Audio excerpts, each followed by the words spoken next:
दोस्तों, in this video we are talking about non-veg. If you have lipoma, piles, fissure, skin psoriasis, you must watch this video. अगर आपको दोस्तों lipoma है, neurofibroma है तो आपको ये वीडियो जरूर देखना चाहिए। अगर आपको पाइल्स है, फिशर है तो आपको ये वीडियो जरूर देखना चाहिए। दोस्तों, बोलते हैं कि जैसा खाओगे अन्न वैसा रहेगा मन। दोस्तों, अगर आप मांस का सेवन करते हैं तो आपकी प्रवृत्ति अलग रहेगी। आप क्रोधी ज़्यादा हो सकते हो, आप आक्रामक ज़्यादा हो सकते हो, आपकी बुद्धि कम चल सकती है, आप ज़्यादा क्रोधी छोटी छोटी बातों पे हो सकते हो, आपको सेंसिटिव बीमारियां हो सकती हैं। अगर आप शाकाहारी हैं, आपके अंदर क्रोधी मन कम रहेगा, आप आक्रामक कम रहोगे, आपके अंदर सेक्स डिजायर कम रहेंगी। दोस्तों, टेस्टोस्टेरोन का दिमाग के ऊपर इफेक्ट डालना बहुत बड़ा सब्जेक्ट होता है, लेकिन आप समझ गए होंगे कि टेस्टोस्टेरोन हमारी बॉडी में क्या इफेक्ट डालता है, तो आप इन चीज़ों को समझ सकते हैं कि मांस खाने से टेस्टोस्टेरोन ज़्यादा बढ़ता है। दोस्तों, मांस खाने वाले जो जानवर हैं और आदमी का जो इंसान का जो शरीर है वो बिल्कुल अलग है। जो मांस खाने वाले जानवर होते हैं उनके एंजाइम्स हमारे कंपैरिजन में ज़्यादा रिलीज होते हैं, उनकी जो आंतें हैं वो सीधी हैं और छोटी हैं। हमारी जो आंतें हैं पूरी गोल गोल पूरे पेट में फैली हुई है और बहुत ज़्यादा लंबी हैं। मांस बहुत तेज़ी से सड़ता है। दोस्तों, मांस को पचाने के लिए बहुत ज़्यादा एंजाइम्स की ज़रूरत होती है, बहुत ज़्यादा एसिड की ज़रूरत होती है। जब इंसान मांस खाता है तो वो बहुत स्लो पचता है, पेट में सड़ता है, पानी को पूरा शोषित कर लेता है और हमारे मल को टाइट कर देता है। मांस जब पचता है तो यूरिया का रिलीज ज़्यादा होता है, अमोनिया का रिलीज ज़्यादा होता है। वहीं दोस्तों, जब जानवर मांस को खाते हैं तो उनके पेट में जल्दी से पच जाता है और निकल जाता है, वो सड़ नहीं पाता है। तो उनका शरीर और हमारा शरीर अलग है। दोस्तों, साइंस ऐसा मानती है कि पाइल्स और फिस्टुला के मरीज जो होते हैं वो मांसाहारी ज़्यादा होते हैं, सोराइसिस के जो मरीज होते हैं वो मांसाहारी ज़्यादा होते हैं। दोस्तों, जैसे कि मैं लाइपोमा पे ज़्यादा काम करता हूँ, न्यूरोफाइब्रोमा पर ज़्यादा काम करता हूँ, तो मैंने भी अपने एक्सपीरियंस में देखा कि जो लोग मांस का सेवन करते हैं उनके लाइपोमा बहुत बड़े बड़े होते हैं और जो मांस का सेवन नहीं करते उनके लाइपोमा छोटे होते हैं। मांस खाने वाले लोगों का लाइपोमा न्यूरोफाइब्रोमा बहुत तेज़ी से बढ़ता है और मांस ना खाने वालों का लाइपोमा बहुत स्लो बढ़ता है। जैसे कि कोई भी न्यू ग्रोथ जो होती है उसको बढ़ने के लिए प्रोटीन की रिक्वायरमेंट होती है। जो लोग मांस ज़्यादा खाते हैं तो उनके लाइपोमा बहुत तेज़ी से बढ़ते हैं। किसी के शरीर में मस्से हैं, किसी के शरीर में न्यूरोफाइब्रोमा है, किसी के शरीर में स्किन सोराइसिस है, तो मांस खाने से वो तेज़ी से बढ़ने लगता है, क्योंकि प्रोटीन किसी भी चीज़ की ग्रोथ के लिए बहुत आवश्यक चीज़ होती है। प्रोटीन के साथ साथ मांस और भी ऐसी चीज़ें हमारे शरीर में देता है जो बहुत ज़्यादा नुकसानदायक होती हैं। प्रोटीन को पचाने के लिए दोस्तों बहुत ज़्यादा एसिड की ज़रूरत होती है, बहुत ज़्यादा एंजाइम्स की ज़रूरत होती है, और जब प्रोटीन पचता है तो बहुत सारा यूरिया हमको शरीर में मिलता है, बहुत ज़्यादा एसिड हमारे शरीर में मिलता है, बहुत ज़्यादा क्रेटिनाइन को भी रिलीज़ किया जाता है, बहुत ज़्यादा अमोनिया को भी रिलीज़ किया जाता है, और जो कि हमारे शरीर में नई नई बीमारियों का जन्मदाता बन जाता है। आपने देखा होगा, अगर आप मांस खाते हैं तो आपके यूरिन में मांस खाने के बाद झाग ज़्यादा आता है, बदबू ज़्यादा आती है। वहीं आपने देखा होगा कि मल भी हार्ड हो जाता है, मल में बदबू ज़्यादा आती है, आपका जो स्टूल होता है वो स्मेली होता है।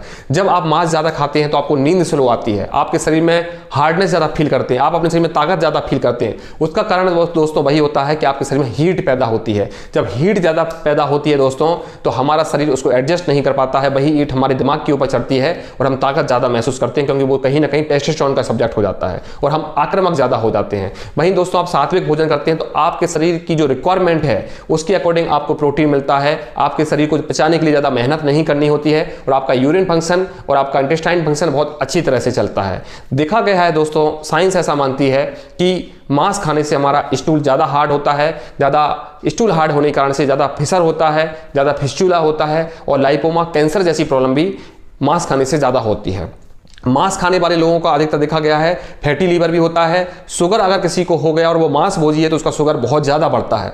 अगर किसी के हार्ट ब्लॉकेज हैं, किसी के बॉडी में कहीं ब्लॉकेज बना हुआ है, अगर वो मांस का भोजन करता है तो ब्लॉकेज बहुत तेज़ी से बढ़ने लगता है। अगर किसी के शरीर में कोई गांठ हो गई है, किसी ऑर्गन के ऊपर गांठ हो गई है, या आपको लीवर सिरोसिस हुआ है, तो मांस खाने से आपका लीवर बिल्कुल भी ब्रेक हो जाता है, क्योंकि मांस को पचाने के लिए लीवर को बहुत मेहनत करना पड़ती है। इसलिए कभी भी आपने देखा होगा कि पीलिया जब होता है तो वैद्य हकीम सबसे पहले नॉनवेज के लिए मना कर देते हैं, क्योंकि लीवर ही वो चीज़ है जो इससे मांस पचता है और वो एसिड छोड़ता है जो मांस पचाने के लिए सहायक होता है। किसी को लीवर एसाइटिस हुआ, अगर वो मांस खाएगा तो उसकी प्रॉब्लम बढ़ जाती है। किसी को सोराइसिस हुआ, उसकी प्रॉब्लम बढ़ जाती है, क्योंकि मांस खाने से बॉडी में हीट ज़्यादा पैदा होती है। किसी को लाइपोमा हुआ, अगर वो मांस खाता है तो उसकी ग्रोथ जल्दी से होने लगती है, क्योंकि बॉडी में कोई भी एक्स्ट्रा ग्रोथ हाई प्रोटीन के कारण बहुत जल्दी से बढ़ने लगती है। वही दोस्तों अगर आपको पाइल्स फिस्चुला हुआ है और अगर आप मांस खा रहे हैं तो वो कभी ठीक नहीं होगी। तो मैंने ऐसा देखा है कि मांस भोजियों को होने वाली जो ज़्यादा बीमारियां होती हैं, या यूं कहें कि मांस जो खाते हैं उनको piles, fissure, lipoma, skin psoriasis बहुत ज़्यादा होता है। कई बार आपने देखा होगा कि बॉडी में चेहरे पर सूजन आ जाती है, पैरों में सूजन आ जाती है। उनका कारण ही दोस्तों ये होता है कि वो लोग मांस ज़्यादा खाते हैं, उनकी बॉडी में यूरिया ज़्यादा होता है और यूरिया ज़्यादा बनता है और यूरिया बॉडी से नहीं निकल पाता है और आपकी बॉडी में वो भरने लगता है, रुकने लगता है। क्योंकि किडनी भी कहीं ना कहीं धीरे धीरे बहुत से लोगों की स्लो पड़ जाती है या कमजोर हो जाती है और वो उतना काम नहीं कर पाती है जितना हम भोजन अपने शरीर में डाल रहे होते हैं। तो भी हमारे बॉडी में एक्स्ट्रा जो सब्सटेंस होते हैं, जो यूरिया है, क्रिएटिनाइन है और जो भी बैड सब्सटेंस हमारी बॉडी में रिलीज करती है, वो रुकने लगते हैं, बाहर नहीं निकल पाते और हमारी बॉडी फूलने लगती है और हमें नई नई बीमारियां होने लगती हैं। आपने देखा होगा कि किडनी डायलिसिस होता है। किडनी डायलिसिस में क्या होता है, हमारे ब्लड के अंदर जो भी बुरे पदार्थ हैं, जो अमोनिया है, यूरिया है, क्रिएटिनाइन है, वो सब को मशीन के द्वारा छाना जाता है और उसको निकाला जाता है, फिर वही ब्लड हमारी बॉडी के अंदर डाला जाता है। तो एक नेचुरल प्रक्रिया नहीं है। ये जब शुरू होना इस तरह की हो जाती है तो फिर उसका कब क्या हो जाए कोई विश्वास नहीं होता है। तो अगर आप नॉनवेज के बारे में समझ गए हैं कि नॉनवेज कितना हानिकारक होता है आपकी बॉडी के लिए, तो मुझे ऐसा लगता है कि आपको नॉनवेज छोड़ देना चाहिए, क्योंकि हाई प्रोटीन हमारी रिक्वायरमेंट नहीं है। हम अपनी रिक्वायरमेंट को फल से, फूल से, फल फूल खाकर हम अपनी रिक्वायरमेंट को पूरा कर सकते हैं। आपने गाय को देखा होगा, बकरी को देखा होगा, हाथी को देखा होगा, घोड़े को देखा होगा, ये शाकाहारी जीव हैं और हमसे ज़्यादा स्टेमिना वाले होते हैं। वो हमको दूध भी देते हैं और हमारा कभी भी वो नॉनवेज नहीं खाते हैं और हमको मेहनत करके भी हमको बहुत देते हैं और केवल घास फूस खाते हैं। हमसे मजबूत उनका शरीर होता है, क्योंकि जो प्रोटीन नेचुरल बनता है वो घास फूस से ही बनता है और वही हमारी बॉडी में एक्सेप्ट भी होता है।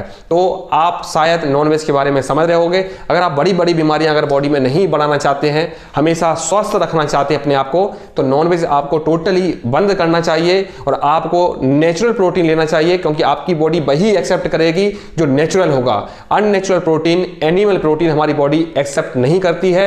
हम जबरदस्ती उन चीजों को खा रहे हैं, जबरदस्ती पचने के लिए डाल रहे हैं, हमारी बॉडी कोशिश कर रही है लेकिन वो कई प्रकार की बीमारियां बढ़ा रही हैं। बहुत सी जगह आदमी के लिए मजबूरी हो जाती है, जहां पर फसल नहीं होती, जहां पे फूल नहीं होते, वहां पर इंसानों ने कुछ खाने के लिए, अपना जीवन जीने के लिए मांस ढूंढा और वही मांस आज सब जगह आ गया और लोग उसको अच्छे खाने में खाने लग गए। लेकिन दोस्तों साइंस अब ऐसा मानती है कि ज़्यादा बीमार होने वाले लोग केवल मांस भोजी हैं। जो सात्विक भोजन खाते हैं वो लोग कम बीमार पड़ते हैं। तो मुझे लगता है कि आपको नॉनवेज के बारे में काफ़ी चीज़ें समझ में आई होंगी, तो आप नॉनवेज का त्याग कर दें, क्योंकि नॉनवेज आपके लाइपोमा में, न्यूरोफाइब्रोमा में, पाइल्स में किस तरह से नुकसान करता है आप समझ सकते हो।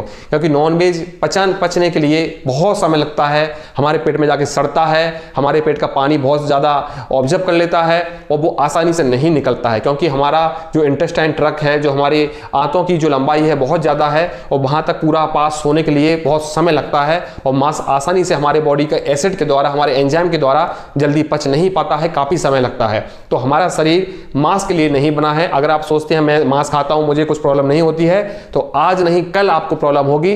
आपको उस समय आएगा और शायद आपको डॉक्टर बोलेगा कि आपको मांस नहीं खाना है, तब जाके आप समझोगे कि मांस मुझे छोड़ देना चाहिए।